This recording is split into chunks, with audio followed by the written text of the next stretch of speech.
Bien, entrevista motivacional. Esta presentación está basada en los manuales sobre entrevista motivacional desarrollados por el Hospital Italiano de Buenos Aires. Bien, acá vamos a ver en esta viñeta dos ejemplos, dos imágenes de ejemplos de consejo médico, ¿sí? Donde, bueno, en la primera imagen, donde está el paciente en la camilla, el médico le dice todo lo que no hizo, ¿sí? Y bueno, y el paciente le dice, bueno, lo que más me duele es la verdad, ¿no? Como bueno, escuchar todo lo que no está haciendo. En la otra imagen, la de la consulta en el escritorio, bueno, le vimos un paciente como con cara de preocupación y de temor, y como con muchas dudas, ¿no? Con mucha incertidumbre. Podemos pensar que este médico le está diciendo, bueno, todo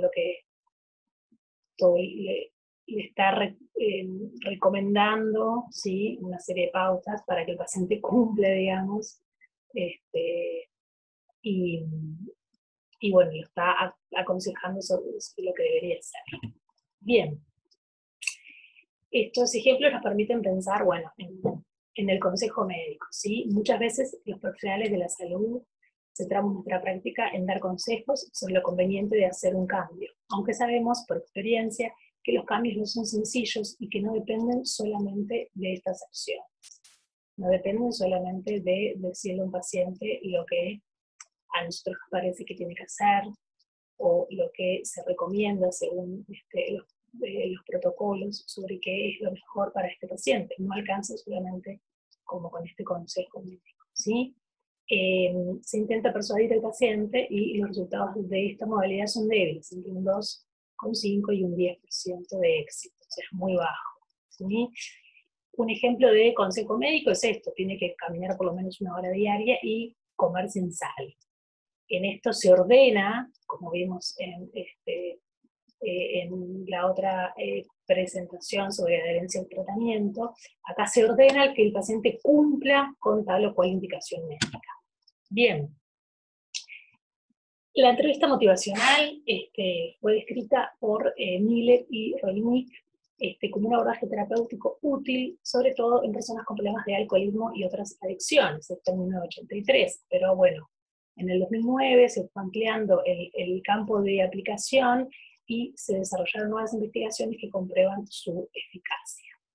La entrevista motivacional, al decir de Miller y Rollinick, es un tipo de abordaje colaborativo centrado en la persona que trabaja en aclarar y fortalecer la motivación para el cambio, ¿sí? Va a ser una técnica, va a ser un tipo de abordaje que se va a utilizar y se va a utilizar con aquella persona que tenga que hacer algún cambio en su vida, ¿ah? Se centra en esta persona para aclarar y fortalecer la motivación para el cambio. Bien, es una forma de entrevista clínica, esto que ya lo vimos, centrada en el paciente, facilita la posibilidad de crear un vínculo terapéutico, empático y focalizado en la persona a través de herramientas y habilidades comunicacionales concretas. Va a facilitar que el paciente desee realizar los cambios, lo va a ayudar a reconocer y ocuparse de sus problemas, potenciando su percepción de eficacia, ¿sí? Va a tratar de aumentar la motivación del paciente, respetando siempre sus últimas decisiones. El objetivo es ayudar al paciente a explorar y resolver la ambivalencia acerca de una conducta no adecuada y así promover los cambios. Como dijimos recién, el objetivo es que el paciente tome contacto con esta ambivalencia, ¿sí? La ambivalencia es la percepción de querer y no querer generar el cambio que se da al mismo tiempo, ¿sí? O querer cosas incompatibles. Por ejemplo, quiero dejar de fumar porque tengo aliento feo y tengo los dientes amarillos, pero por otro lado quiero seguir fumando porque disfruto mucho del cigarro, me relaja, ¿sí? La entrevista motivacional postula que cuando una decisión resulta difícil, no se debe principalmente a que falta información respecto al tema, o por negación, o por falta de voluntad, sino que la persona se encuentra en una situación de ambivalencia. Entonces, el trabajo se va a centrar en ayudar a esta persona a resolver la ambivalencia mediante la identificación y refuerzo de la propia motivación para el cambio, ¿sí? Una vez que se detecte y se le muestre esta ambivalencia, bueno, se va de alguna manera a trabajar para motivar el cambio. Bien, la entrevista motivacional busca que el profesional y que la utilice como una estrategia de comunicación y que se aleje de esta modalidad de consejo médico, digamos, ¿no?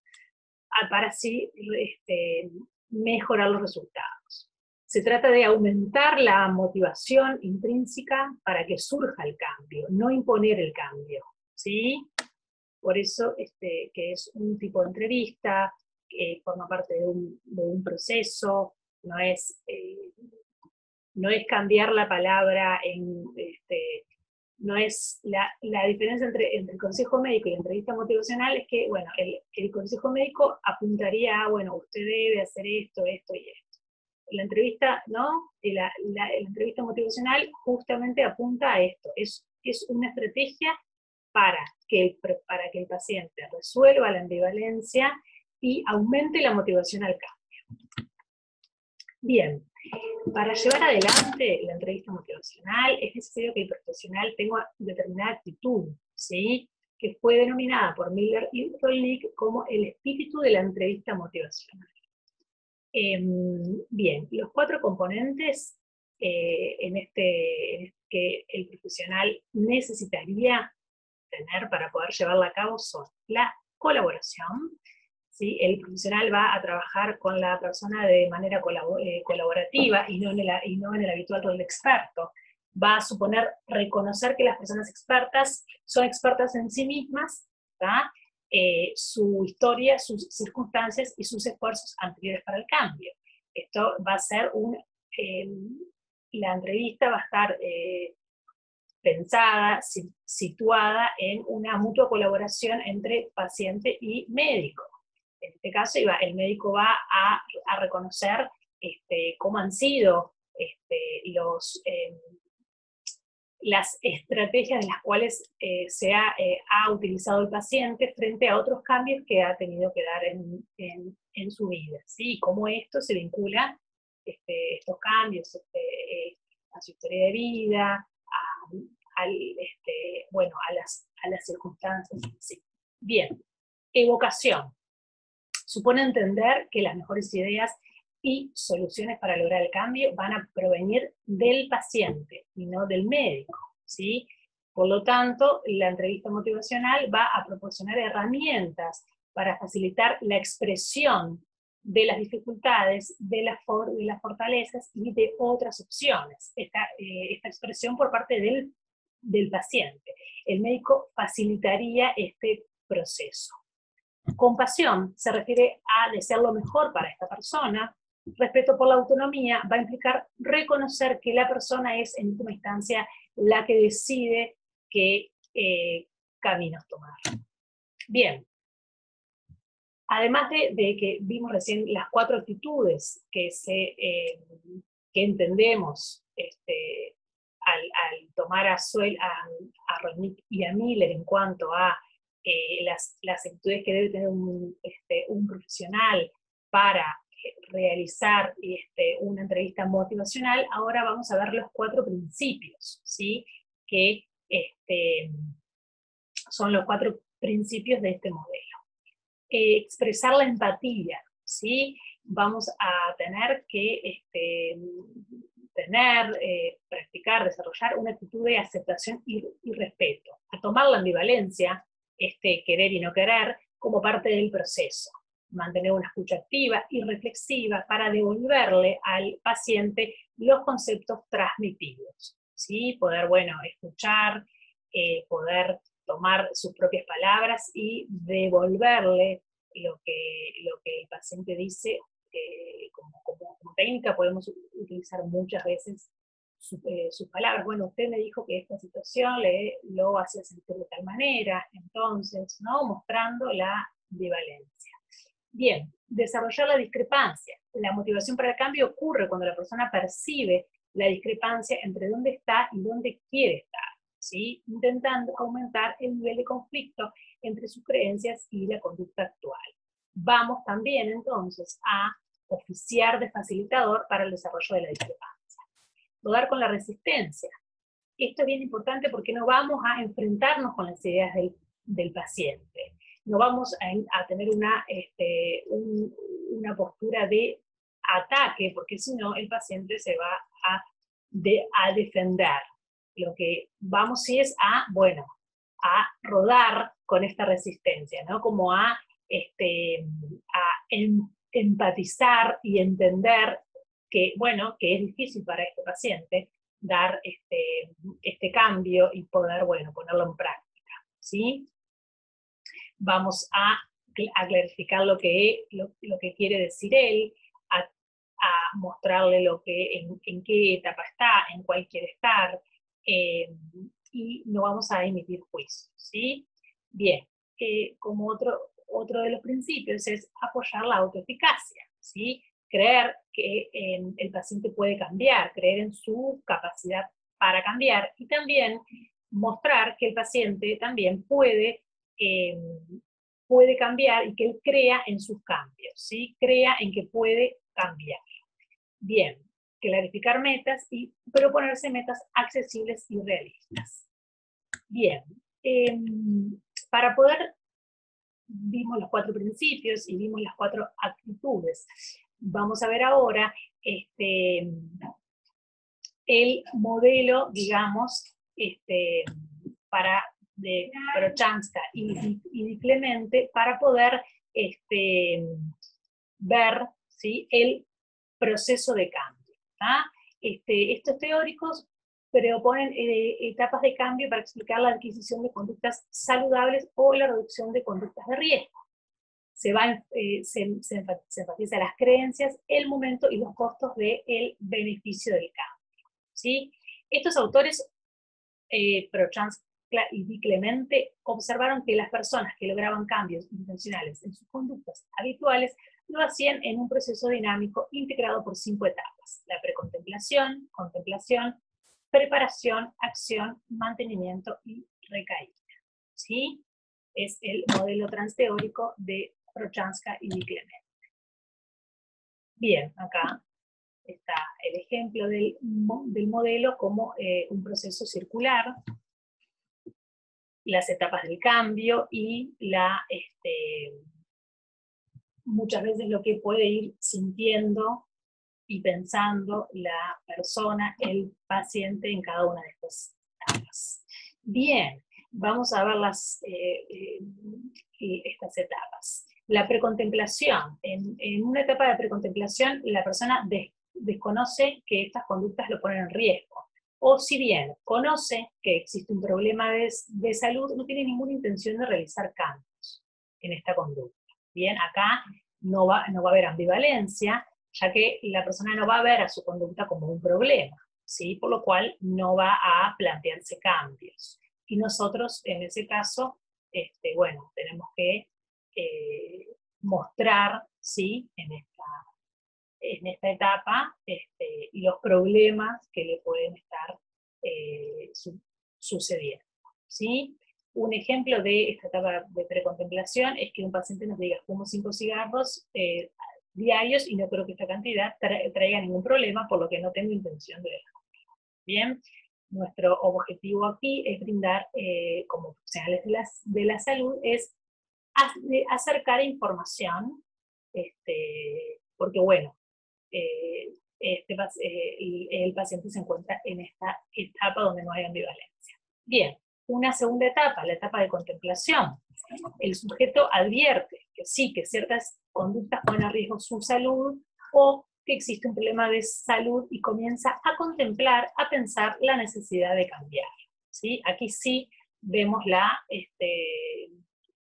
persona se encuentra ambivalente. Uno de los ejemplos puede ser el cigarro, que dicen los pacientes: el cigarro me está trayendo algunos problemas de respiración, tengo infecciones más seguido, tendría que dejarlo, pero sé que me costará.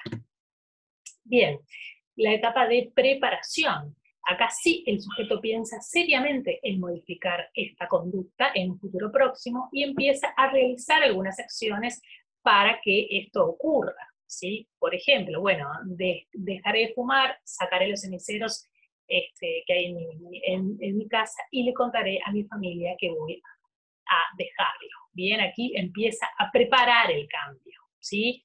Y a no solamente a pensarlo, sino a hacerlo. Empieza a hacer modificaciones. Bien, etapa de acción y mantenimiento. El sujeto se encuentra trabajando activamente en estas modificaciones de conductas que atañen a su salud, o el problema ha sido bien identificado, ¿sí? Por ejemplo, hace 5 días que dejé de fumar y me cuesta mucho. Hoy no iré a esa reunión porque fuman y no quiero tentarme, ¿sí? Acá está, se ve claramente la acción, el sujeto no está fumando, y se ve el mantenimiento, ¿sí? Evitar, por ejemplo, lugares donde tiende, ¿sí? Donde se tiende a, por ejemplo, volver a fumar, ¿sí? Es como este mantenimiento, y quizá es lo que él dice que ahí que es el que más le cuesta, ¿no? Mantener aquella acción que desea realizar, ¿sí? Recaída, por último, en esta etapa el individuo vuelve a la conducta no deseada, ¿sí? Acá vemos la recaída, como ustedes ven acá, como parte de este proceso circular y no como un abandono de tratamiento, ¿sí? Esto es bien importante, que aparte el paciente sepa que las recaídas son parte de los tratamientos y que no son el fin del tratamiento, ¿sí? Para poder justamente apoyar la autoeficacia, ¿sí? Que vimos que era uno de los componentes. Bien, después de tanto tiempo, le di una pitada a un cigarro y volví a fumar.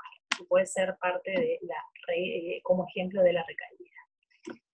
Bien, es importante en relación a estas 5 etapas de cambio que el pasaje por ellas no es lineal, puede haber avances y retrocesos, e incluso algunos pacientes pueden saltearse etapas, ¿sí? Las recaídas no deben ser tomadas como fracasos, como dije recién, sino que deben ser interpretadas como parte del proceso de cambio. Para determinar la etapa es mucho más importante lo que la persona hace que lo que dice, ¿sí? Y las etapas de cambio están definidas por las acciones y no por lo que la persona refiere que hará en un futuro. Bien, es importante que nosotros como equipo de salud podamos darnos cuenta, identificar en qué etapa de cambio se encuentra la persona, porque nuestras acciones, nuestras recomendaciones, nuestro acuerdo con el paciente para que adhiera va a depender de la etapa de cambio que se encuentre. Bien, y aquí tenemos el abordaje, digamos, también tomado del modelo transteórico de Di Clemente y Prochaska. Bueno, el momento de la etapa de cambio en que se encuentre, cuál es el objetivo de cada una de las etapas y cuál es nuestro nivel de intervención. En la etapa de precontemplación, el objetivo va a ser concientizar e informar como nivel de intervención. En una etapa de contemplación va a ser resolver la ambivalencia a favor del cambio, evaluar los pros y los contras de su conducta actual y de la que podría llegar a tener si hace un cambio. Y bueno, el nivel de intervención va a ser la entrevista motivacional propiamente dicha. En cuanto a la preparación, decidir la acción de cambio, ese va a ser el objetivo, y vamos a pactar objetivos y pactar compromisos, hacer acuerdos con el paciente para que logre estos objetivos a corto y mediano plazo, por ejemplo. En la acción, ¿sí? Y en el mantenimiento, acá en cuanto a la acción, bueno, el objetivo va a ser avanzar para este cambio. El nivel de intervención, bueno, pueden ser programas o una intervención específica. Aquí puede ser la derivación a grupos, comenzar un tratamiento con otros técnicos, ¿sí?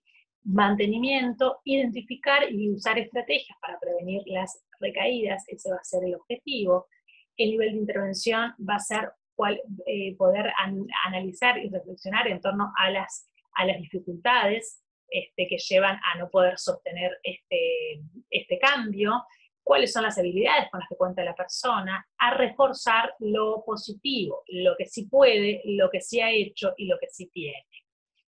En cuanto a la recaída, como última etapa de este proceso, digamos, el objetivo va a ser volver a reiniciar, o sea, reiniciar el circuito de cambio, volver a transitar por estas etapas. Nuestro nivel de intervención en esta etapa va a ser motivar a este cambio, a que vuelva, digamos, y estrategias en el manejo de las recaídas. Gracias.